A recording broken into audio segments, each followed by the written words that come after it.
suis écœuré. Allô? Oui, grosse semaine encore une fois dans les milieux autochtones. Justin Trudeau est allé jusqu'à durcir sa position, comme l'expliquait notre collègue Christian Noël. Justin Trudeau dit que la limite a été atteinte.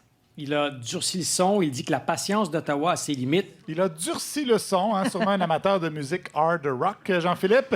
Dur, mais pas assez, selon certains, comme Gilles Lebel de Ciel FM dans le bas du fleuve, qui a proposé de couper les vivres aux Premières Nations. Les chèques, il n'y en aura plus d'émis à compter d'aujourd'hui. C'est terminé.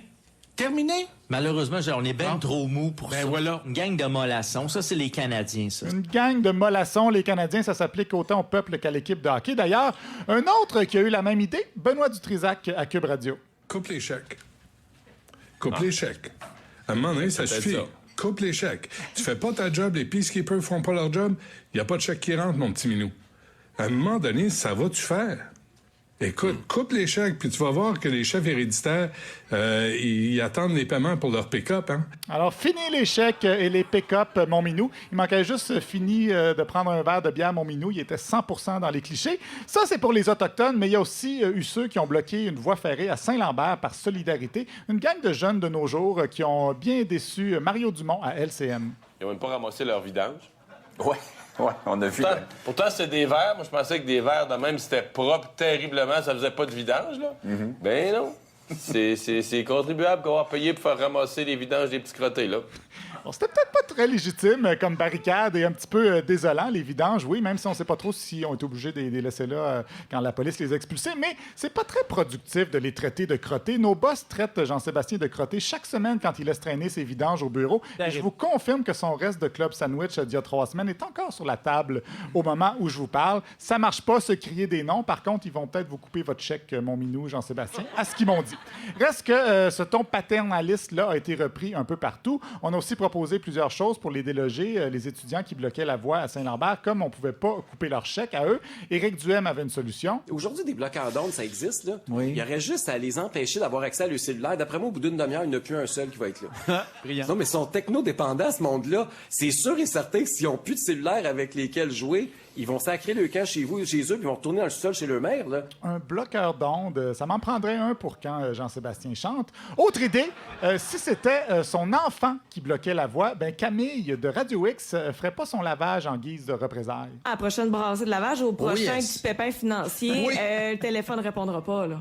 Ah non, moi, c'est en fin de semaine.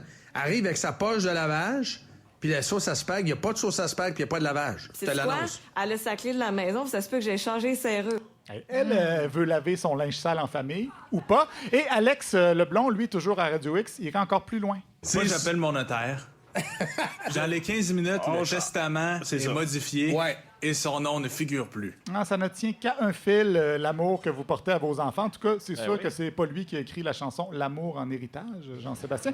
Yvon Deshaies, maire de Louisville, a innové de son côté en allant lui-même bloquer un chemin de fer avec une petite pancarte pour montrer qu'il y a 2 poids, 2 mesures. Et il a été expulsé assez rapidement par la police. Et il comprend ça parce que lui, il a déjà travaillé pour le CN. Et le chemin de fer, là, tu niaises pas avec ça.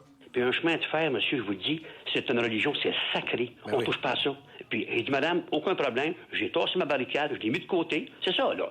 Ma pancarte, elle est vraie voir ça. Ma pancarte, c'est une petite pancarte qui dit, à vous, mes amis autochtones, pourriez-vous me prendre dans votre famille, question de faire avancer mon projet au fédéral, qui, en passant, ne leur coûterait pas 5 sous de plus.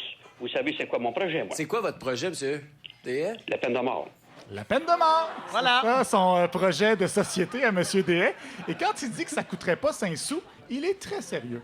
Ben, vous savez que je suis pour la peine de mort, monsieur. C'est pas d'hier. Je suis un des seuls politiciens qui parle de la peine de mort. Actuellement, c'est pas pire, on en gagne, là. Quel style, par la peine de mort, quel style?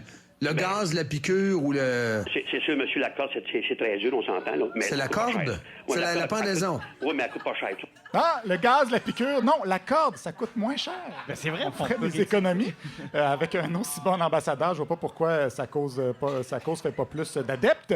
Sinon, je vous parlais la semaine dernière de Luc Lavoie qui avait évoqué l'idée de donner un coup de 45 dans la tête des manifestants, même si je pensais pas que c'était tout à fait ça ce qu'il voulait dire. Il s'est d'ailleurs expliqué dans Le Devoir, il a dit qu'il avait été pris hors contexte, je pense que c'est vrai. Mais Jeff Fillion, lui, était bien insulté que le monde soit pas si insulté des propos de Luc Lavoie. Bon, un coup de 45 entre les deux yeux. Il l'a dit. Il l'a dit.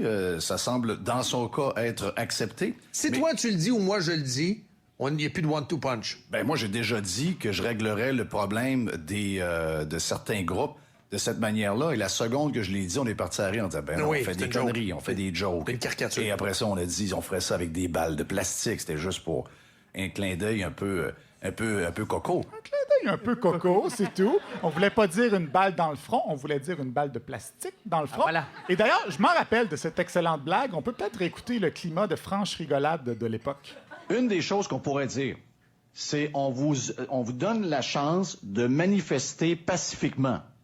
La minute que quelqu'un fait du grabuge, il y a une balle entre les deux yeux. Il n'y aura pas de grabuge. On exagère, mais il faut montrer de la pogne. C'est ça que je veux vous dire. Là, on est en train de donner des... Oh, on va ci, on va ça. Regarde, c'est plate, là. C'est vraiment plate, là. Mais je vous le dis, là, faut montrer que... Tu sais, l'autre fois, j'ai pris l'expression, faut le frotter à la face, ça se fait. Garanti. Avez-vous noté comment la seconde après, il a dit que c'était une joke? Oui. Moi non plus. D'ailleurs, Radio X avait enlevé cet extrait de son site tellement il trouvait que c'était un clin d'œil un petit peu trop coco. Reste que ce 2 poids, 2 mesures, selon lui, c'est parce que les radios de Montréal sont complètement virées sur le top. Et on le sait, il y a un mouvement terroriste green qui est très présent à Montréal dans les médias. La radio de Montréal est infestée de terroristes green en ce moment, la radio de Radio-Canada à Montréal et la radio du 98.5. Oui, 98.5, Paul Arcand, ce fameux terroriste green. C'est vrai qu'à Montréal, on est beaucoup dans le transport en commun quand même, sauf pour les trottinettes en libre service qui seront retirées, comme l'expliquait Alan Caldwell, conseiller municipal.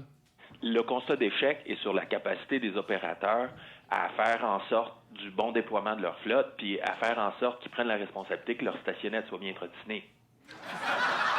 Ah, c'est bon! Que leur stationnette soit bien trottinée. C'est un des lapsus les plus beaux que j'ai jamais entendus. Ça m'a trottiné dans la tête toute la semaine. Dans un autre ordre d'idée, il y a Stéphane Dupont du FM 93, lui, qui s'est questionné sur le monde de la télé. Lui, il trouve que les madames, ils se maquillent plus assez à la télé. Je sais pas s'il y a un mot d'ordre à la télé de dire « Hey, là, arrête de faire ta petite pute puis arrête de te maquiller. » Pardon? T'aimes pas mon mot? Il doit y avoir un mot d'ordre, certainement. Stéphane, pour ça? Non, mais c'est pas ça que je veux dire. Là. Comment qu'on dirait, mettons, quelqu'un qui se maquille trop? Ben, greluche pourrait être adapté. C'est ça le mot que je cherchais. Greluche, c'est il y avait trop de lettres. Greluche, j'aime beaucoup ça. Greluche, il aime beaucoup ça. C'est beaucoup plus respectueux.